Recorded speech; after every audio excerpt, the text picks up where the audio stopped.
La cueillette de Pink Lady débute fin octobre et se termine fin novembre. Vous savez, c'est la variété qui reste le plus longtemps sur les arbres. Tout simplement parce qu'elle prend le temps, lentement, de développer toutes ces saveurs qui lui sont si particulières. C'est d'ailleurs la première variété de pommes à fleurir au printemps et c'est la dernière à être ramassée à l'automne. C'est pour ça que c'est une variété qui demande beaucoup plus de temps et d'attention à apporter en verger. Pour déclencher la cueillette de Pink Lady, il faut réunir plusieurs éléments. Le premier d'entre eux, c'est la couleur. Il faut d'abord un fruit qui soit coloré sur au moins 50% de sa surface et avec une intensité de coloration dans le rose qui soit suffisante. Les autres pommes qui ne sont pas à ce stade attendront le prochain passage dans 10 jours. Il faut également vérifier la maturité physiologique du fruit.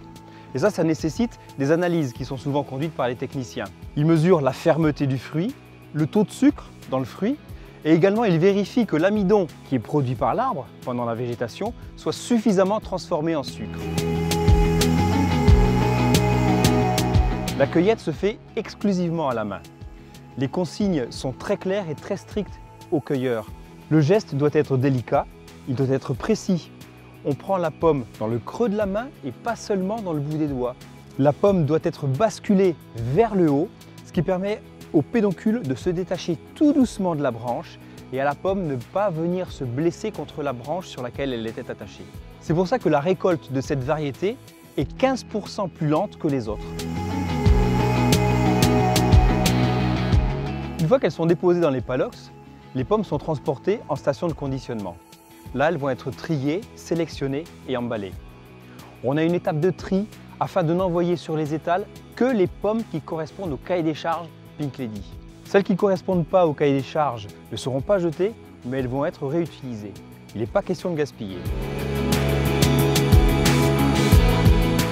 Nous mettons tout en œuvre en verger pour que les pommes bénéficient d'un ensoleillement maximum et optimal. Mais toutes les pommes ne sont pas identiques. Les pommes correspondant au cahier des charges le plus exigeant auront la chance de porter la marque Pink Lady. J'estime que ça représente 65 à 70% de ma récolte. Les pommes qui sont plus petites vont être vendues sous la marque Pink Kids à destination des enfants parce qu'elles sont plus adaptées à leurs mains et à leur appétit. Et les pommes qui ont trop de défauts esthétiques, on va les utiliser pour faire des compotes ou des jus de pommes. En verger, les pommes trop abîmées sont laissées au sol et elles participent à l'alimentation organique du verger. Par contre, en station, ces pommes trop abîmées sont données à des éleveurs camarguais avec lesquels ils vont nourrir leurs chevaux et leurs taureaux. Notre objectif, c'est de valoriser chaque pomme pour éviter tout gaspillage.